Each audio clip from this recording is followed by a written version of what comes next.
Welcome to the Veritas Forum, engaging university students and faculty in discussions about life's hardest questions and the relevance of Jesus Christ to all of life.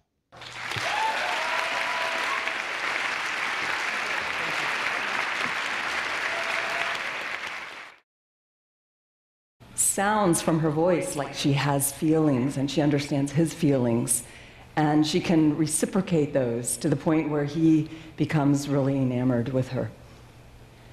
Now that's just in the movies, right? We've all seen pretty much anything can happen there. But what is really possible today or in the foreseeable future? My students and I build, in collaboration with a lot of people, different robots, software agents, sensors, technology that tries to help us measure and communicate emotion, and in some cases give the illusion of having emotion and using that to build a better relationship with you when you interact with the technology. It's kind of the opposite, we like to think, of what Clippy did many years ago. You might know the Microsoft Office assistant that kind of smiled when you were miserable. Did not recognize your misery. Did not shirk, and look sorry for it when you were upset at it. And kept dancing happily when you were frustrated and ready to kill it. That was not emotionally intelligent, right? So we're trying to build technology that is emotionally intelligent. And examples are this mock system that was led by my student Ehsan Hook, that was a software agent that interacted with MIT students to practice interviewing skills. Now, I understand Duke students are not only incredibly bright, but also very socially oriented, and I don't know, we have a lot of incredibly bright and socially oriented people at MIT too, and yet, I see a stereotype active here. And yet this software agent, Mock, when it interacted with students and gave them feedback on their affective data that it sensed from them, was able to help them improve with their eye contact, with their pausing, with their vocal intonation, to where they were rated as more likely to be hired after interacting with Mock than before. So technology, mind you, it doesn't even know what emotion is in the same sense you and I do, is still able to be useful with these affective, with an A, hopefully nicely confused with effective, abilities. Now I'm going to give you some examples and maybe even attempt a live demo here because I'm recording my own, some of my own affective information here as we go through to let you know a little bit more about what's possible or not, and then we'll hopefully have a bunch of time for Q&A to dig through what the implications of this are. The first is, what is a feeling that we can measure? And one thing we can measure that's been studied for over 100 years is the skin conductance change. And this signal changes when something exciting happens, positive or negative, or when something significant happens that matters to you. It tends to go up. And it used to be studied on the fingertips in labs for short amounts of time. And we learned that a lot of significant things we were trying to measure, you couldn't really get them to happen in the lab in the same way that they would happen in the natural world, where people were interacting with people that really mattered to them, their boyfriend, their girlfriend, their loved ones. So we built versions of the technology that could measure data out in the wild. And these were on your feet, and your wrist, and other places. Some of these have been commercialized. The Q sensor is one I was involved in. Empatica makes a great one that measures this, and some heart rate variability information. And let me tell you a little bit more about what this actually measures. In fact, let me see if I can show you live here.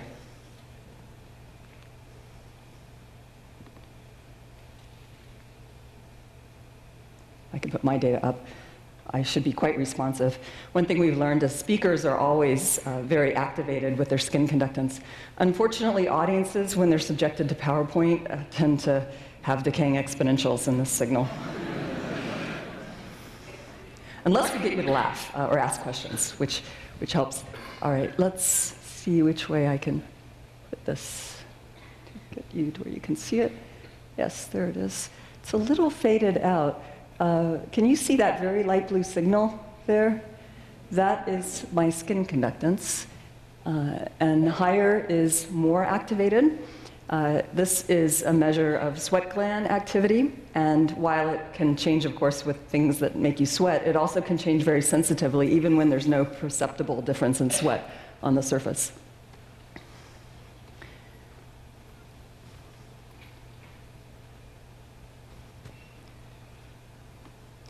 All right, we'll just run that, see what happens. Now, this signal, when we try to understand people's feelings, it doesn't capture all of our feelings, but it does, inadvertently biofeedbacking on it, I realized that I now know what it feels like when my skin conductance goes up. It's a feeling that I've had my whole life, and I never had a name for it until seeing a signal that's highly correlated with it and knowing, that's the feeling of my skin conductance going up. Now, I have a lot of other feelings that we don't know how to measure. So we don't yet have a way to map human feelings completely to objective data that we can measure, whether by brain imaging or physiological sensing or heart rate sensing or a long list of other things we've been measuring. But we're starting to chip away and get a few of them, and this is one of them. Let me give you an example of this data measured from a person on the autism spectrum who is very limited in her ability to speak. And here we're seeing the data streaming from her left and right ankles.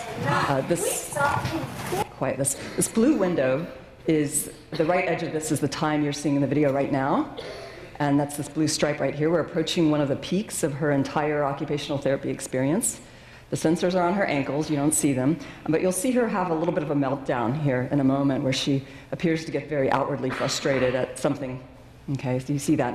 And that does correspond to a peak in this affective signal. Over here, we see her getting on a swing. And the physical activity, the motor planning, cognitive load, the perhaps emotional excitement of getting on the swing, anticipation, these are all things that can contribute to it. It's not specific just to emotion. When it changes significantly, there can be multiple things that could have caused it. But what we do see is when she swings, there's a nice decay in this signal that's associated with calming. For many people who cannot speak to communicate their feelings, or who may be alexithymic and don't have insight into their own feelings, they don't know how to describe them with words, they are often misunderstood. People might think, because they're bouncing around a lot, that they're overactivated, but we might see from this data that they're underactivated, that maybe they need to be on the trampoline for 15 minutes before they can be at a level they focus at. Other kids we may see laying on the floor acting like, man, come on, get Johnny up, like, get him active. But once you measure his data, you see his data's through the roof. Maybe he needs to lay on the floor and get some deep pressure and calm down so that he can focus. So sometimes when we judge people on the outside, we can be completely mistaken when we compare that to what we're measuring going on the inside. So being able to observe some of these, the small little tip of what's going on affectively has value in helping understand people better and helping treat them better in different therapies and other conditions where there are needs. This is an example of the skin conductance data from an MIT student over 7 days. This is the first time I saw 7 days of data uninterrupted here. What we notice is that each row is 24 hours. The height is the skin conductance here. Again, higher is more activated. We notice a pattern here. See, I don't have a pointer to look up there, but we have a pattern where there's a whole lot of activation here when the student is studying and doing lab work and homework. You might be able to resonate with that. To the embarrassment of we MIT faculty, the low point of the day is classroom activity.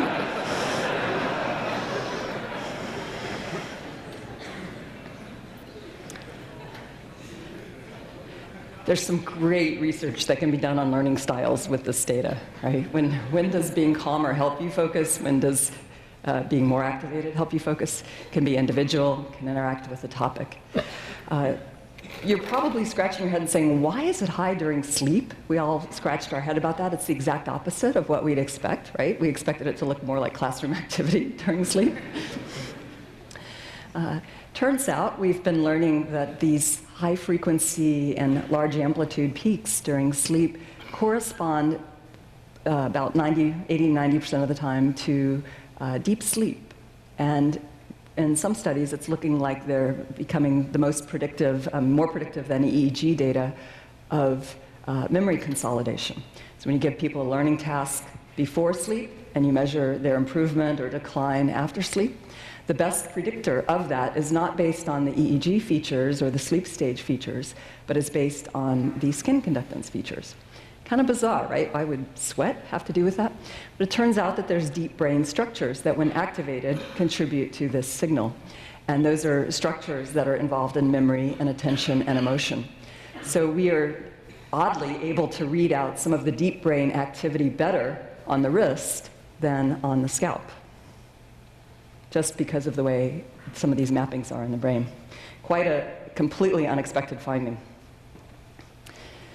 The technology lets us help understand everybody who is able to produce these signals, which is most people, and all of us were at one point unable to speak. Right? I work particularly now with a number of kids with communication disorders, but all of us had a communication disorder when we were a baby, right? We couldn't use words and describe our feelings. And here's an infant having the signal go up before they burst into tears, and then mom starts bouncing them and it goes down. We don't know what made it go up, but because we see that something changed over here, we could start to say, hey, what was going on here?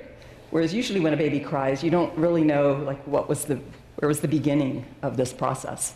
So now you can probably guess it was something that happened here, and that was when the baby was feeding and maybe had a gas bubble or something, right? You can start to use this to help debug what's going on in conjunction with other information. We've also done a bunch of work trying to measure pain. Pain is incredibly complicated. We don't have a simple measure of pain. But we know that people's self-reported pain on the scales from 1 to 10 can be biased by so many different things. The guy who wants to appear tough, and the nurse comes in and asks him his score, and he puts it really low, right? Hey, bring on the pain, I can handle it, right? And then somebody else, or the same guy under a different circumstance, inflates it really high. And where's the truth, right?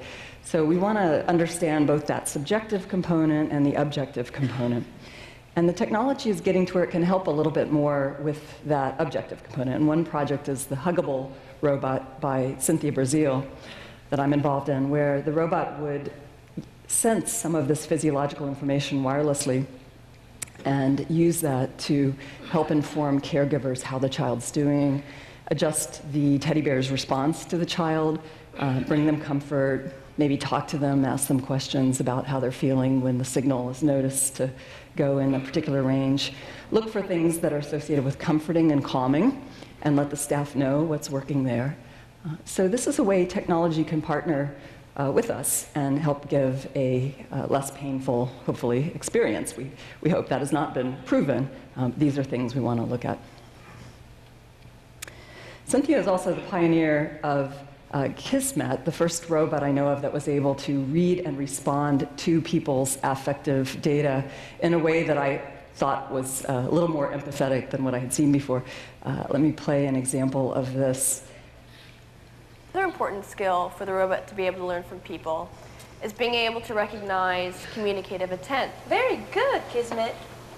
And the way we've done that with Kismet right now is to have the robot recognize by tone of voice. Are you praising it? Are you scolding it? Where'd you put your body? No. No. You're not to do that. No. You think about it, technology messes up a lot, right? But it almost never looks sorry for inconveniencing us. People who hate technology might like it more if it, looked a little bit more like Kismet does when Kismet goofs up. Now, this kind of work is springing up in a lot of different places, and it's springing up in, everything from Disney theme parks to sort of future child robots. Here's another example from UCSD. Oops.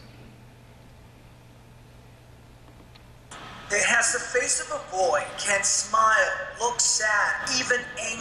Diego-san is part of a series to understand enough about how humans move and interact so that we can imagine building humanoid robots. Robots learning not just how to express human emotions, but develop relationships with people. Now that's key, right? Expressing emotion. Now, it doesn't really feel anger like you and I feel anger, right? It's running a little program that says, okay, time to make an angry face. You know, you're playing a game and it's not going well. These are programmed responses without the consciously aware sensations and feelings that you and I have. And yet, when you're outside the robot and it's doing that, you don't really want to take 5 sentences and describe it the way I just described it, right? You just want to say, Diego-san is angry. So we don't really mean he's angry like you and I are angry, but you know, I have this problem too when I talk to the press. I'll explain what's really going on and how the robot doesn't really have emotions like you and I do, and here's how it actually works, and here's what it actually has. And then at the end, you know, they don't want to put people to sleep with the article, so they give it a title saying, "Robots have emotions." So we have these shortcuts, right? And emotions help, and the language we use that's a bit sloppy about them helps us do that. So sometimes we have to be a little more careful about what we say and what it actually means. The relationship is key, though, because we're building these largely because people know how to interact with people. And most people prefer to interact with people than with machines. That's not true of all people. I have a number of friends on the autism spectrum who don't want their computer to have eyeballs or social characteristics. They say that makes it harder for them to interact. And I think we should respect that. It'd be kind of neat if you could turn it off on one end and turn it on the other and have it be exactly the level that you're comfortable with. But for most people, they know how to interact with people.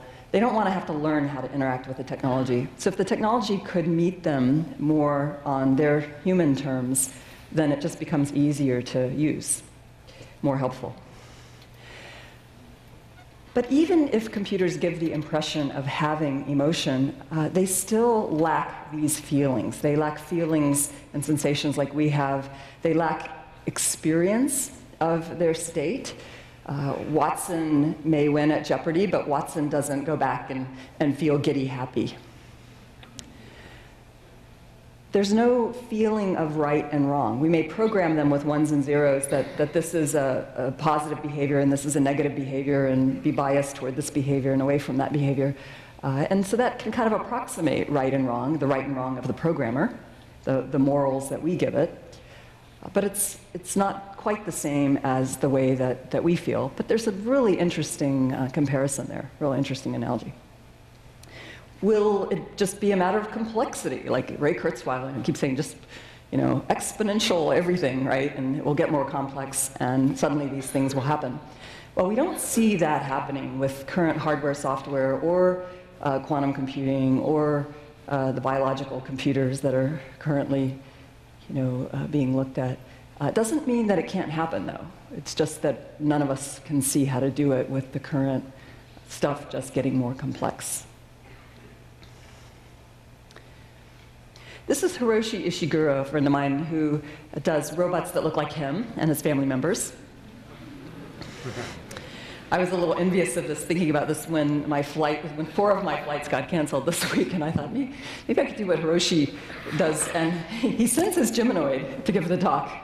He designed it so it could go present, and then he could just kind of jack into the body and could puppeteer it at a distance. So it looks like him. You can also kind of remain forever youthful, right? Your robot stays the age you once were. Here's his wife robot to give you a little zoom in. This was from many years ago, and technology is even better now, but you'll be able to see how realistic the eyes, the skin, the talking movements are. Now, some of that movement looks a little clumsy.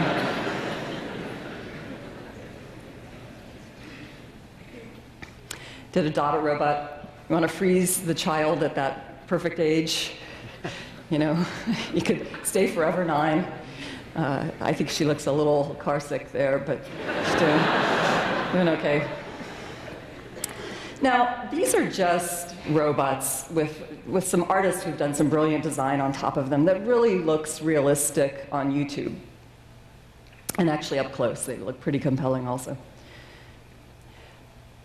we know that's not a real human, right? But it may look like it at a distance. And certainly there's a lot of effort to make it look more like it in its movements and its intelligence and so forth. So you wouldn't have to puppeteer it. It could ultimately give the speech I'm giving.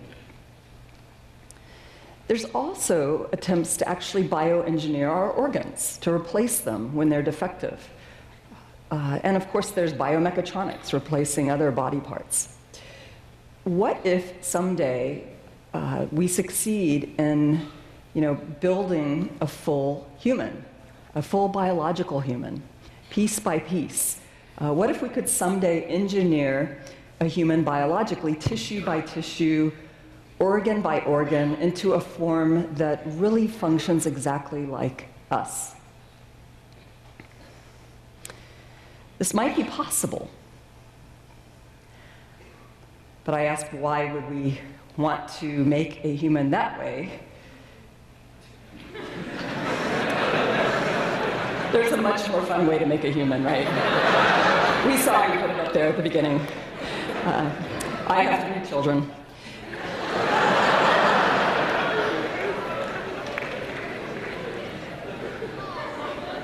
That said, maybe we question the purpose of making humans, in a lab, right? Engineering them this peculiar way. But there is still value, we think, in building replacement organs, right? If it's going to prolong your life, there's some amazing medical advances that we can work on together that could really help where a lot of our body parts are failing.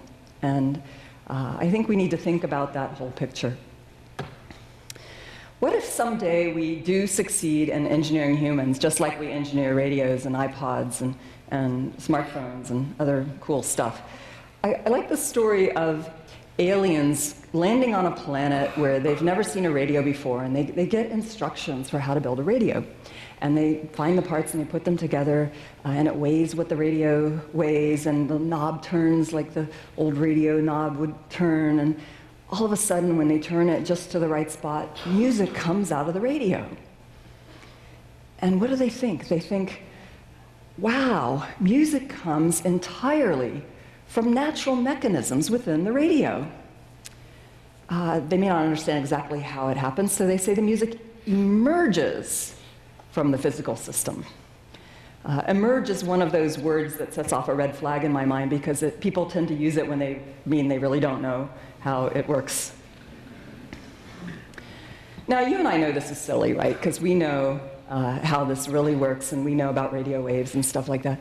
But if they didn't, right, they could come to this false conclusion that because they've built it and it functions equivalent to what it should, that therefore they have understood it. And that's the kind of thinking we need to be careful of here. If someday we build a robot, like you might build the radio, and it happens to function just like a person, so several of my colleagues in AI say, hey, if it just does everything we do, it's as good as being us, right? And furthermore, when we build something, we understand it better. I agree with that. But sometimes they go a little too far, and they say, then we have understood us fully. We will have fully understood all it is to be human. We are merely a robot. We are merely a machine. That conclusion is not justified by building it and having the functional equivalence. Now, that's not to say that we may not fully know someday how we work. I have gone from being an atheist to being a Christian, and then part of that involves reading the Bible, which I highly recommend. If you think you're an educated person, I think you should have read the Bible. That's at least what got me started reading it, was my arrogance that I thought I should have read the best-selling book of all time.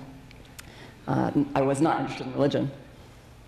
And one of the chapters that you've probably all heard if you've been to a Christian wedding, from 1 Corinthians 13, ends in this very famous line, "For now we see in a mirror dimly, but then face to face."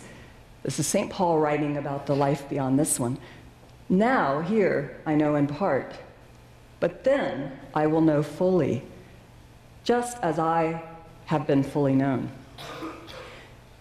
Now, if you believe in a true God of the universe that knows all things, we are fully known. All the mysterious stuff that seems to us as supernatural is quite naturally known by this grand mind. And this is saying that not only is it known, are we fully known, but we may be able to join in that full knowledge. At the same time, while we are here, I'm not resorting to the old Sidney Harris cartoon where the scientists are writing on the board and there's all this math, and then there's this blob and there's all this math, and there's a line to the middle between the math and some writing, and it says, and then a miracle happened. Right? Like, to get from here to there, a miracle happened. Well, I believe miracles can happen. Something out of our realm can reach in and change it, just like Will Wright can go into The Sims and modify a part of that game. The author can modify a part of the book. But while we are here practicing science, we are to examine things carefully, to use methodology that is good. And I focus on objective measurement of phenomena that may have previously been thought of as subjective. With that, we get all kinds of cool findings. This graph is from one of them, where a measure we found on the wrist with the skin conductance and accelerometer movement happens to have a characteristic signature during seizures. And moreover, the amount of that response is highly correlated with a particular pattern that is involved in shutting down your brain after a seizure. This is a #1 candidate biomarker for sudden unexpected death from epilepsy right now. And usually to get it, you have to wear an EEG all the time, which people don't want to wear. Now we have a correlate on the wrist for it, which is a completely unexpected finding, again, through this just following objective data here and seeing where it leads us. So what is it that makes us human, right? There's certainly our amazing genetic stuff, which we now know is even more amazing than we ever expected. Now there's all the cool, biome stuff too. I mean, there's just so much happening, and it seems like the more we learn, the more complex and interesting it gets. What is the special stuff that makes us human? One of my colleagues who's been trying to build humanoid robots came up with a technical name for this, and I'll give you that right here. Secret sauce. I've also heard it called the juice of life. We haven't built any machines that are alive yet. We don't know how to give them life. We can give them the illusion of life, give them little jittery noise and affective expressions and so forth, but they're not alive, and we know that. We can even give the Roomba the ability to seek power when it's running low, right? And give it the illusion of being hungry for power, like a lot of people. But we know, that's just the program, right? One of my students worked on making it appear kind of happy when it got what it wanted. What makes us human? What gives real meaning to the stuff we're made from?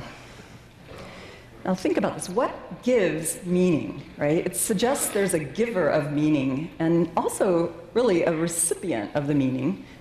Something is something meaningful without there being one to attribute the meaning to it, right? It implies a relationship.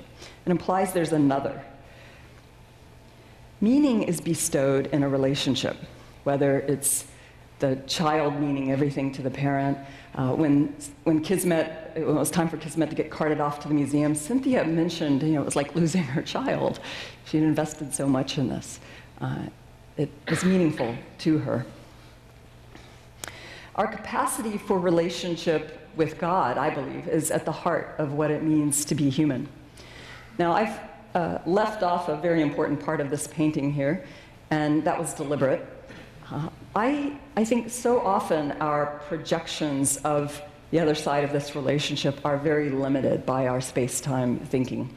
And when I was an atheist, the God that I didn't believe in turns out to not be the one that I believe in now. It was a childish notion of God. So often we think of God as kind of a Santa Claus or a cosmic bellhop. Right? You make a request when you need something, and hope your weakness will be turned to a strength or your needs will be met. That may be a part of it, but there's so much more than that. I'm actually going to quote Richard Dawkins here. I love this quote he gave at the end of his debate with Francis Collins. If there is a God, it's going to be a whole lot bigger and a whole lot more incomprehensible than anything that any theologian of any religion has ever proposed. Now, he sounds a little more omniscient at the end of this than I probably would have worded it, but I completely agree that the human notion, our ability to comprehend the author of all space and time, the one that is responsible for our very ability to have experiences, is got to be way beyond our ability to fully comprehend. What I'm saying here about machines and relationship and emotions and experience is not just an academic topic. I want to underscore this with my last slide here. It's a topic that directly affects a lot of people's lives. I work a lot with people who have various kinds of limitations to what they can do. Several children, imagine this. Imagine if you couldn't be in a room like this. The noises would drive you crazy, right? The lights would bother you and give you headaches. The smell of people's deodorant would be overpowering to you. Sensorial experiences may be so overwhelming to you that you're most able to focus and experience peace if you're by yourself in a corner, shutting all of that out. Many people with autism and sensory overload conditions describe that it's not just the eye contact that may freak them out, but a lot of these other aspects of being around people can be just completely overwhelming. As such, they withdraw. In some places, some of the cities I've been to, they get put in an institution. They no longer are given opportunities to learn, to develop communication skills, which many of them can develop wonderful communication skills if given the opportunity. And some, vastly exceeding ours in intelligence. One autistic woman who I'm friends with has, been labeled with IQ on all ends of the IQ scale, depending upon what kind of tests they gave her. But when we communicate online and she types to talk, and usually I just use my voice, then as we go back and forth, you wouldn't know from the dialogue that there was anybody disabled in this conversation. Until we lose the audio channel, and I have to type. And I'm a pretty fast typist, but I'm not used to typing the conversation. And she's like, what's taking you so long? Well, I'm backing up and spelling, So this is, as we look at functions, human functions, and we categorize people's worth based on those functions, we run into a lot of problems. And she pointed out, by calling her blog Ballast Existence, ballast from the German word used to, well, we use it today to describe stuff you'd throw overboard on a boat, right? The deadwood. The Germans, the Nazis, used it to describe people whose functionality wasn't up to par, and they could get rid of them, right? So if we are just machines, just described in terms of our functionality, then we get rid of disabled people, right? And they don't get great opportunities to show their amazing abilities because their focus is on the disability. Also, as we all age and we become more disabled, the Nazis got rid of the aged too, right? Again, if the idea is your functionality, why keep you around? The reality is if we're machines, we're all dysfunctional machines. Who among us would not sign up for some kind of upgrade? Right? But I don't think we are merely machines. I think that when we try to look at our value in terms of functions, we err. I believe we get our worth not in some list of functions, whether or not we define our abilities as being a machine. But I believe our worth is in relationship. It's in relationship with the one who is the very author of all meaning, of all emotion, of all consciousness, of all experience, of our very ability to be here tonight and comprehend the dialogue. I believe our value comes in that relationship with this one whom even Richard Dawkins says is incomprehensibly greater than all we can imagine. Thank you.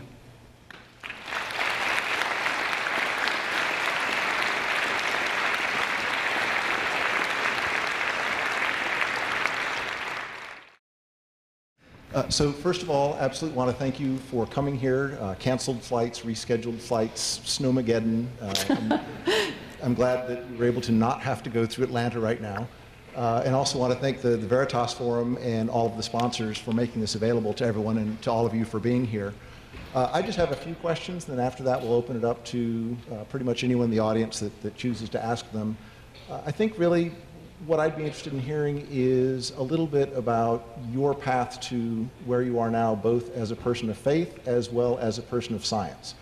One of the parts that I've enjoyed about Duke, and especially getting to know several generations of students, is what a great job the admissions office does in accepting people with great stories that can all kind of come together and form this tapestry that forms the Duke family. But the idea is that all their paths are different, but there are aspects that resonate with them. So what would these folks learn the most about you in terms of your faith journey and your scientific journey? Well, as I mentioned, I grew up in a family without any particular, we didn't go to church or anything like that. It was some neighbors that I babysat for, our local dentist, who kept inviting me to church. And I really didn't want to go to church. I thought church people, maybe were not that thoughtful or intelligent or rational. And so usually I would try to weasel out of it each weekend with a stomach ache or something. But there are only so many weeks you can fake stomach aches before they start to get onto you. And they eventually said, Roz, it's not the most important thing that you go to church. What matters most is that you read the Bible.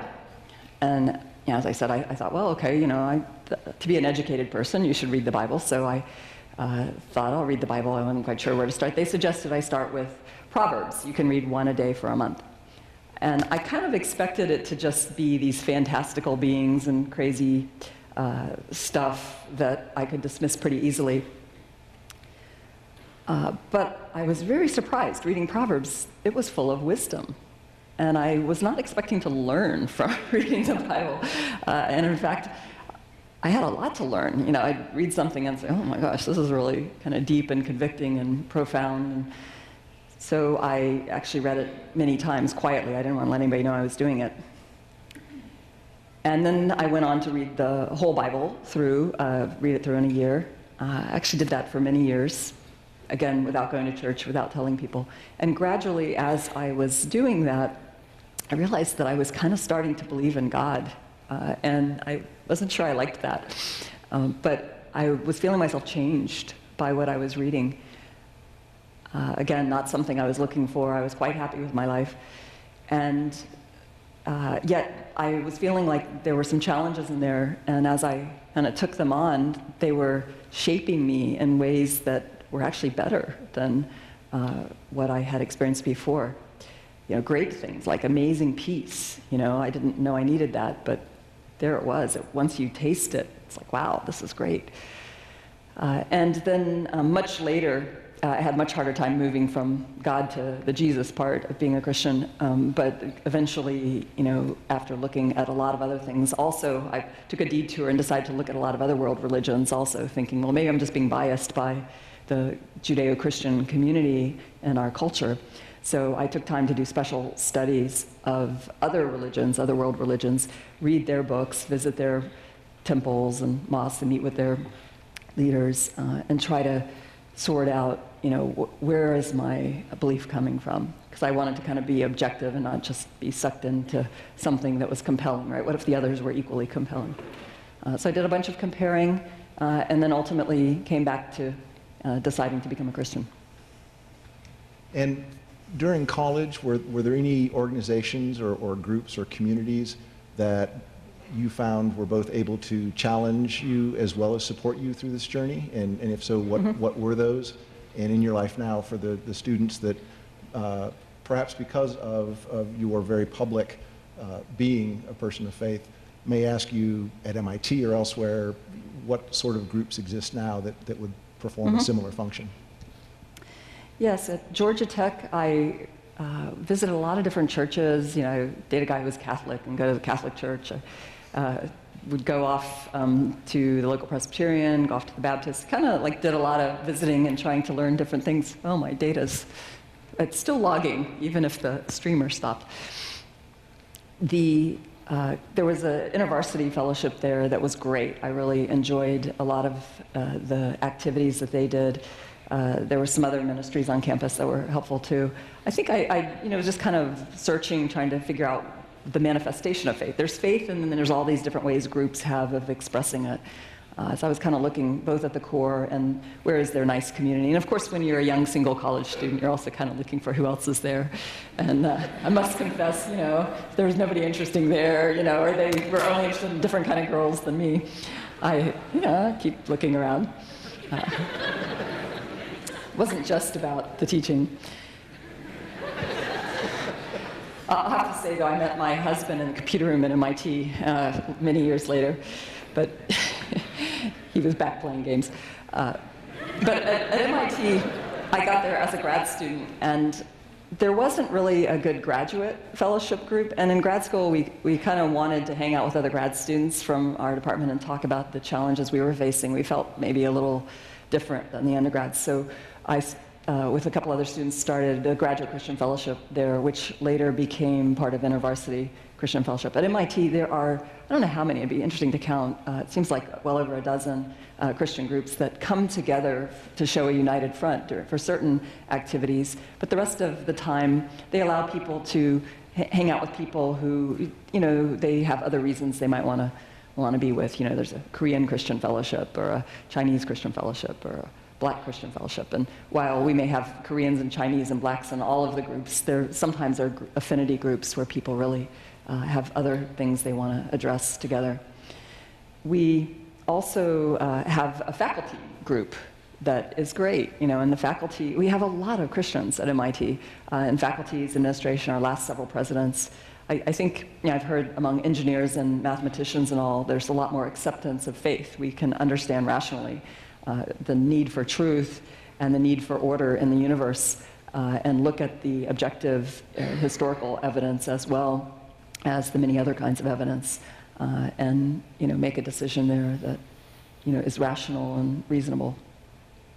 And just out of curiosity, how many in the audience would say that you're a member of one of the sort of religious or faith groups on campus? Just to kind of get an idea about numbers and whatnot. Okay.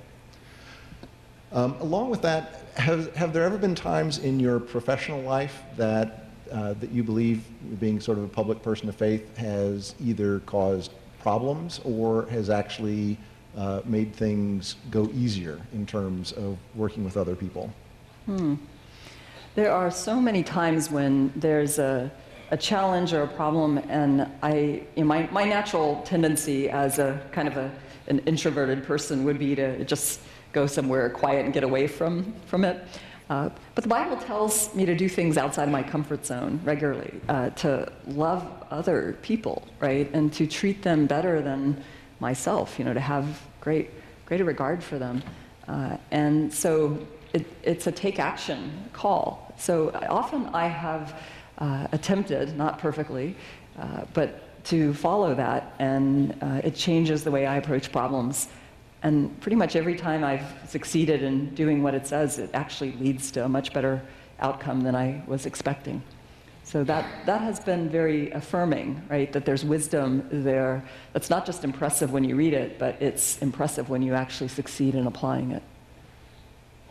And, thinking back to my college days, which is when Star Trek Next Generation was still playing live, and it horrifies me now because my students don't get the references as much anymore. I'll throw something out there and they just kind of, right. It's like, and then I'll say when I got to Duke, and then, wow, we weren't even born yet, and our parents weren't even married, and pretty soon we're getting to the, right. Your dad was in the dorm with you, and yeah. So it's sad when you have to fail people on the first day, But along with that, for a lot of people, in terms of feeling emotional about a robot or an artificial intelligence, for people in that generation, Data, the character on the show, was sort of that character. And for me, though, earlier, there was a terrible movie in the 1980s called Battle Beyond the Stars. And there was a ship in it called Nell. right? And I Called Nell? Nell. Nell. N-E-L-L. And I distinctly remember being 9 years old when this came out, and it was the first time that I mourned the loss of something that was clearly artificial. I don't want to give away the end of the movie for those of you that are going to rush out on Netflix and get it, but is there potentially a problem with that kind of anthropomorphizing, or even going further and attributing a soul to something that is presumably soulless and non-human? Is there a bandwidth that we have to be towards other humans human that we start to lose when we allow that to go towards the artificial? Yeah, you know, it's funny. When I was 16, I bought a little sports car that I'd been saving up my money for. It was used, but I polished it up really nicely, took good care of it, and spent a lot of time with that car, you know, kind of growing up and going places. And when I finally sold it, and this guy drives off with it after I had polished it up and filled it with gas and all, and he looked so happy to have it, there was, you know, like blinking back a tear at a car going away, right? And I'd never named my car. I never treated it like a person, like some people do. But we still invest a lot of emotion in stuff, in things. And some people invest more emotion in their smartphone or some computers than they do in some other relationships in their life. When that happens, if it happens, you know, because of disability or choice, you know, maybe we need to not be so quick to judge that. But I think for most people, that's seen as not the desirable outcome, right? We want to see people have healthy human relationships. And honestly, many people with autism who are sometimes accused of not wanting to have healthy human relationships do strongly want healthy human relationships, and many of them do have them. They just may look a little different than what you expect. So there is that risk. As we make the technology more like Samantha in the movie, Her, people may prefer that to human partners. And we may foster more of that. That movie has a nice twist at the end where that problem goes away, so I won't tell you too much about that. But it's, you know, had they chosen a different ending, there'd probably be, you know, a lot more discussion of this.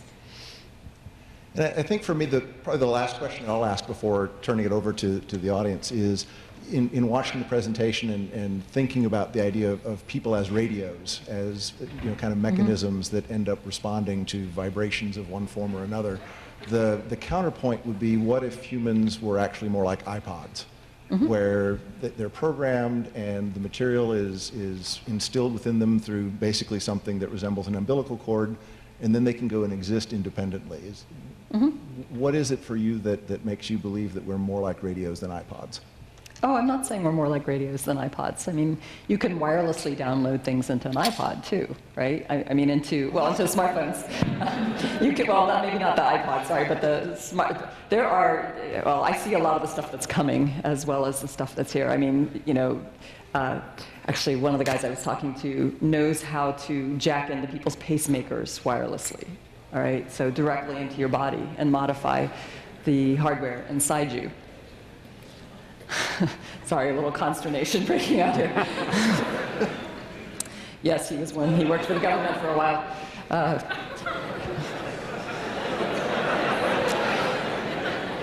We might should go on to the next topic. But we can have, you know, I mean, there's kind of fun to have with these metaphors when things can be planted in you wirelessly, right, without your awareness, that someone can enter into you without your awareness and modify your functioning without your awareness. This is possible today. What movie is everybody thinking of? The Matrix, exactly. I know Kung Fu. So with that, to begin the questioning part, I have a misquote and a misapplied quote that I want to throw out. The first one is to misquote Alex Trebek. And to ask anybody asking a question to please form your question in the form of a question. The second one is to misquote Franklin Delano Roosevelt in terms of what a good speech is, and to turn it around and to say what a good question is, which is to say, be sincere, be brief, and the next part is be seated, which will be a little bit awkward because the microphones are a little bit further away from your chairs than that. But we do want to give as many people a good opportunity to ask questions as possible. And so if you do have a question, if you want to line up at, I know there's these 2 microphones. I'm not sure, for those of you up there, hello, I don't know if we have a mic up there or not, but I will find out the answer to that question. I have more questions, but I know that there are at least 1,200 of you that are sick of hearing me talk from having had my class before. So if anybody wants to go to those.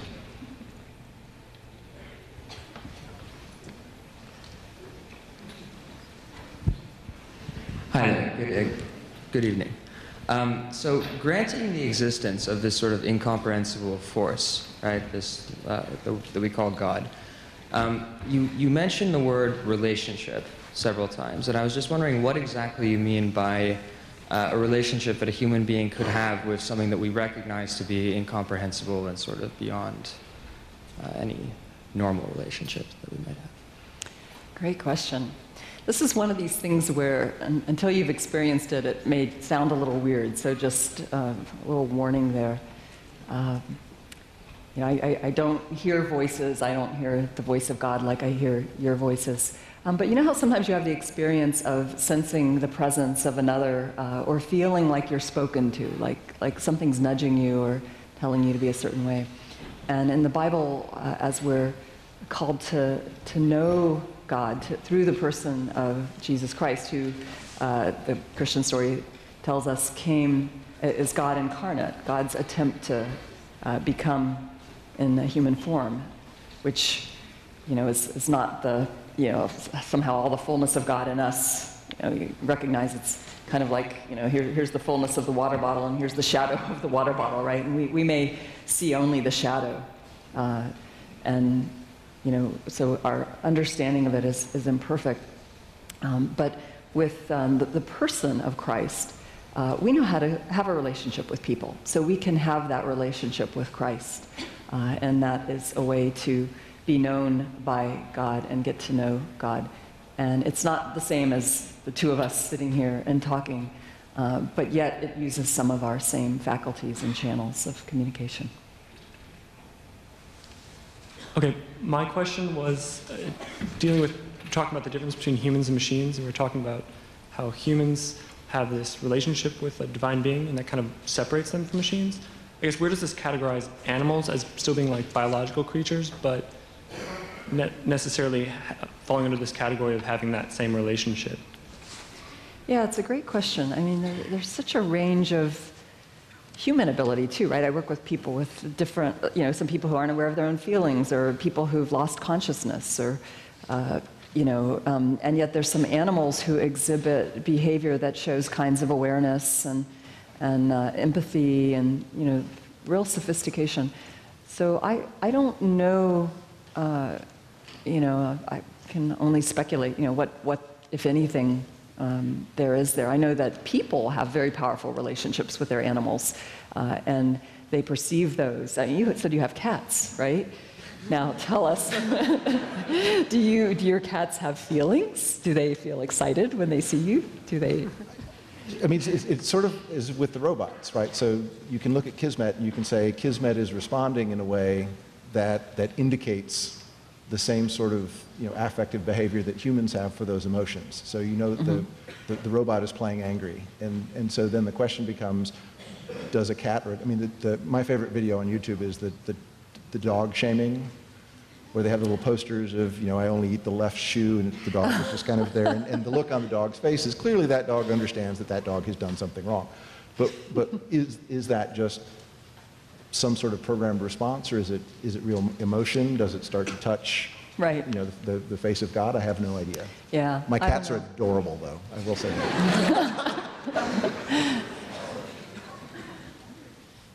Hello. I'd just like to thank you for coming to speak with us today. It was very enlightening. My question is about your faith and what is it based on? Do you think it's more based on something logical and objective, or is it something more based on something subjective or something self-evident? Or is it even absurd to think of the question of faith as being objective? Mm-hmm. Yeah. what is objective and what is subjective, right? Are feelings objective or subjective? Is experience objective or subjective? I mean, ultimately, everything objective we measure in science, we know it because we experience it, right? We see the output of the objective instrument. And only when we perceive it and experience it and feel that it's true versus feel that it's false, do we believe that the objective data is true, right? So I would say that pretty much everything we decide and believe consists of, well, in my case, consists of a mix of, objective stuff and the way it's perceived through subjective channels. When it comes to my faith, there's, in the beginning there was like, oh, golly, I'm having this feeling of belief, like where's this coming from, right? And, I'm not sure I like this. And yet it felt compelling and powerful and peaceful and attractive. So, part of me clicks and says, wait a minute, let's be objective about this. Let's go study other stuff too, right? And so it's a mix, right? It's a dance of kind of checking that you're being reasonable while also recognizing that everything, even objective stuff, is perceived through our experience. Experience is real. So along the lines of what you're saying about experience, when you're talking about the difference between humans and machines, you said feelings of right and wrong versus like experiencing emotions. But we can really only know that we experience emotions or determine right and wrong, and we can't know that from another person. So I guess how do we determine that other people are different from machines if we only know like our own, what we feel?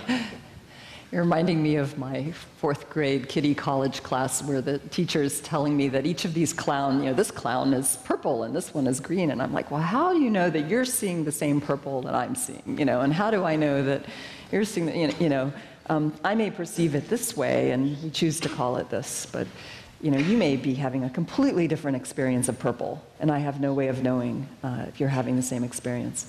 This is a fundamental problem that we don't have a perfect answer to.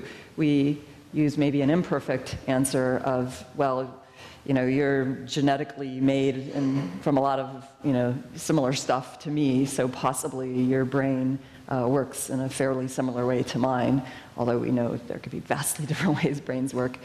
And so we surmise that maybe you perceive and experience some of these things in a similar way. But ultimately, we don't know. Now, whether it's called machine or human, some of this starts to just get into what is our definition. Are we?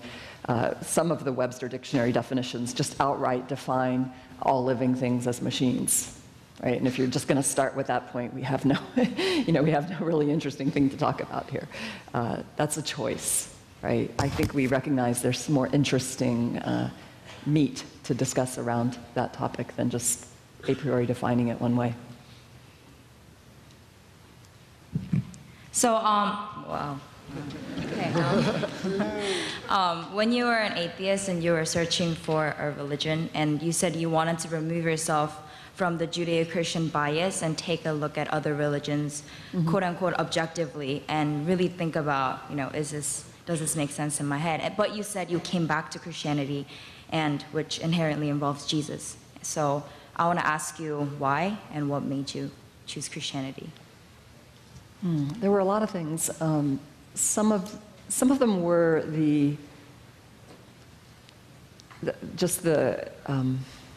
well, gosh, there are a lot of things. One of the things that I keep finding compelling is that as scientists continue to dig and do research and historical evidence and all, they just find so much supporting evidence for the historicity of what's in the Bible.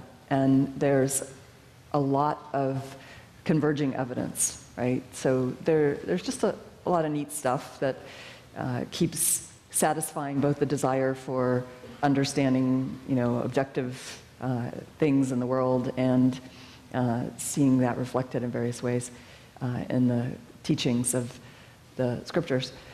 But I'd say maybe the more compelling thing, because there's head and there's heart. And to be honest, when you look at how people actually act, they say they're making their actions based on their head, But more often than not, they're making their actions based on their heart. You know not to eat those extra donuts. You say, well, if I eat them all really fast, then I won't have to think about not eating them anymore, right? And you kind of eat them, and then they're gone, and you don't have to worry about the rest of the night and go study and not be tempted by donuts. And we do all these ridiculous rationalizations, right? But the heart tells you more what people do. And in the relationship that is offered in Christianity, which others didn't seem to be offering anything like that, there was just an amazing change in my heart and challenge to it too. I liked what one priest said once. He said, the role of the church is to comfort the afflicted and to afflict the comfortable. And I have felt both the comfort and the affliction in ways that I think have really fulfilled my life enormously. So I believe it's made my life much more fulfilled and abundant. And when you try it and you get hooked on that, and you kind of try the others and you don't get that, it's compelling from the experience and from the heart. Okay. Thank you, Dr. Picard. Given your emphasis, I'm too close as well. Given how you highlighted the primacy of relationship and giving meaning, I thought it was poignant that you talked a lot about autism spectrum disorders. Because autism originally was defined as a profound inability to relate to others. And that's sort of a picture that's gone through its characterizations through Rain Man and other depictions. Really a devastating thing for a parent to hear. I'm a pediatrician. To think that their child can't or doesn't want to love them. So I'm wondering how your work with thinking about machines and whether they can be human or not, how that has shaped how you think of people on the autism spectrum. Mm-hmm. Let me just say that we often misread people on the autism spectrum. I'll hear somebody say he's not interested in people because he doesn't do eye contact and he doesn't look interested in people. It doesn't mean he doesn't feel interested in people. It just means he doesn't show the outward signs of interest like you and I do. So often our judgments of their desire for and interest in having deep relationships is based on the outward behaviors, which are just different. If your motor system doesn't work in the same way, or your fear response goes off when you have eye contact, you're not going to interact the same way. So working on machines and separating out these functions has actually helped us understand that these aspects of human interaction have these different components. And you can have the desire and the ability to carry on the deep relationship without, on the outside, it looking like you're raising your brows and doing eye contact and looking interested in a person. So it's helping us to see that our sort of superficial way of how we, I open my eyes, I interact with you, it looks like we have a relationship, is only a part of what's actually going on. We go a lot deeper as we build it and start to understand it. So I'd say the building of it with robots has really helped deepen our understanding of all the complexity that goes into two people interacting. Hi, Doctor. Thank you for braving the elements and coming and speaking with us. So my question is about your decision to sign as a signatory on the document Scientific Dissent from Darwinism. Mm-hmm. So I'm wondering, what are sort of the factors that led to your decision to sign off as a signatory, and how would you respond to sort of the wealth of evidence out there sort of in favor of natural selection? Yeah, do you have the exact wording of it? Because I didn't sign off on the title of it, like you call it. That title is a little bit, there's a lot wrapped up in there. I don't remember the exact wording. Somebody can Google it right away, but I think it was something like, I do not think that random mutation and natural selection are sufficient to explain all of the complexity of life. It was something like that I signed off on. And I know a lot of evolutionary biologists who agree with that too. They do not believe that random mutation and natural selection are adequate to explain all of the complexity of human life. Now, if you look at it as exactly what it says, and you note what people tried to refute, they actually didn't invert the statement when they tried to refute it. What they did is they associated it with all the philosophy around it of, you have to believe not only in natural selection and random mutation, but everything else that has said that that's all we need. Life is only random, purposeless forces, and that explains all of life. I don't buy into that whole philosophy. That said, the science of random mutation, I think, is very well established. The science of natural selection, and the power of it is very well established.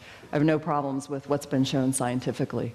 The part I have trouble with is when people, under the name of science, pretend, by sneaking in a lot of philosophy, that it's explained a lot more than it actually has.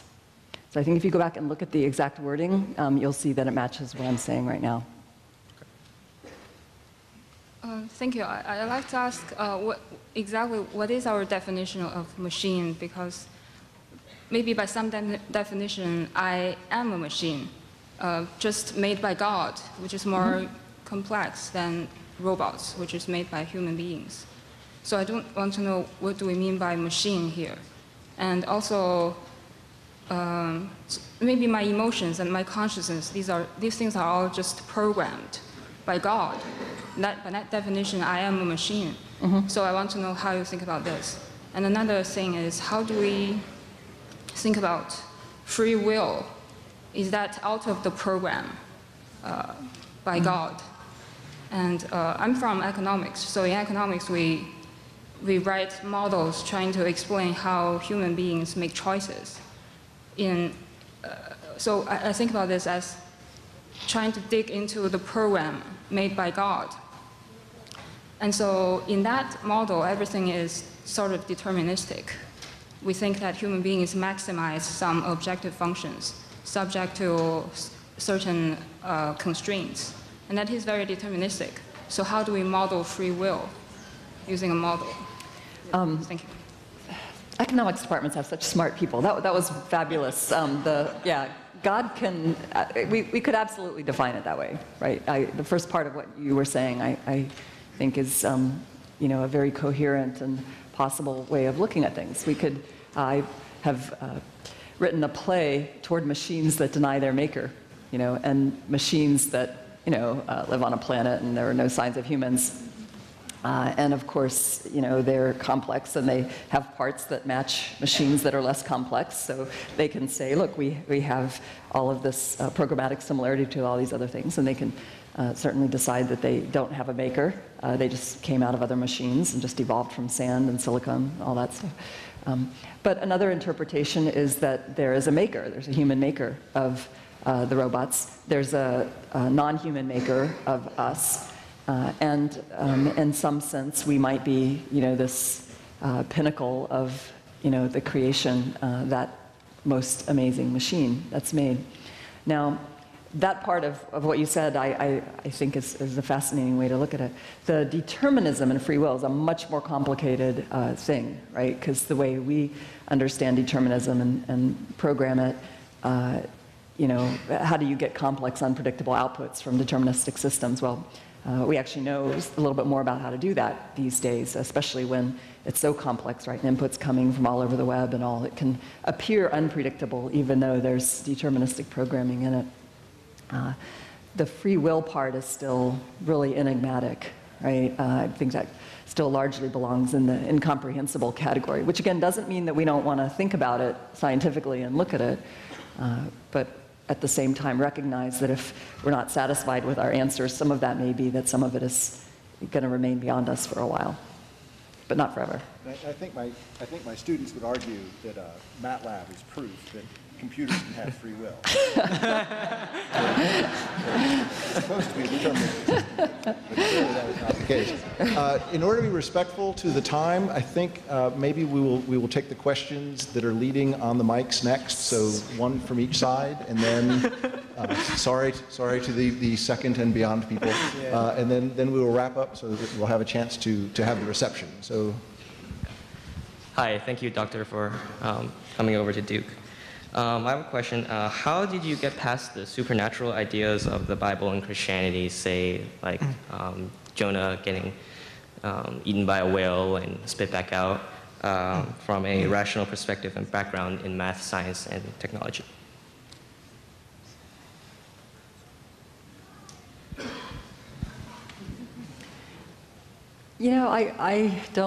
I don't have answers to everything in science, and I don't have answers to everything in religion.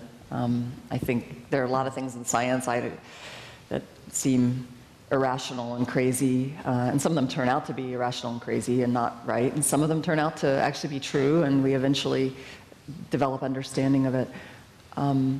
You know, I don't know. I do know that, you know, go back to Will Wright and The Sims, you know, or people who make, I don't know if anybody here makes computer games or writes books, but if there really is a being that is outside our universe and outside of space and time and understands how it all works, there's nothing to prevent that being from coming in and tweaking a few parameters here and there, right? And doing things that we don't believe are possible. And I believe someday we would understand how those things were possible. Take, for example, virgin birth, right, which is a miracle. We would call it a miracle, right, because we don't know how to explain it. Well, you may or may not know, but it's now been discovered that there are virgin births among mammals. Now, they're the same gender. They're female virgin births. They can't have male virgin births, so Jesus' virgin birth is still miraculous. But not that long ago, people, you know, when scientists tried to publish this, people thought they were crazy, right? You can't have that. I mean, getting this published, incredible, you know, replications and all before people really believe this. So again, once you allow that we are not all there is and space and time and our limits are, can't, you know, has limits, you allow that some of these things that we can't yet explain may be rationally possible. So in your talk, you described two hypothetical forms of artificial intelligence. One in which you sort of have a synthetic human that's built part by part in the laboratory, and one in which you have a robot that is sophisticated enough to mimic human functions. So I was just wondering if if you would consider either, both, or neither of these to be human in a meaningful sense. Yeah, I think we're going to keep the word human for those that are, you know, fully like us, right? Genetically made like us. So I wouldn't consider the robot with human-like functions to be a human. If we engineered it completely tissue the same as us, then it's the same stuff and all that. And if it behaves like us and really, you know, is identical, I think we'd probably still want a different name for that kind of human. I don't know. I mean, you know, we're going to have to wait and see what society wants to you know, name such an individual. We also, I think, need to think about, as we replace parts of ourselves, you know, with bioengineered organs and biomechatronics and stuff, as we augment ourselves. One of the terms in the Media Lab we've used is human 2.0. You know, we're building physical and affective and cognitive prostheses that may not simply bring us up to typical human function, but may advance us beyond typical human function, to where people desire to have these prosthetics because they make them the next model, right? Upgrade us in a way that we seek. Will we just give ourselves a revision number, or will there be a new term for what we are? We'll wait and see. As a person who has the same name as his father, I'm already a version 2.0, so that works out pretty well. Right.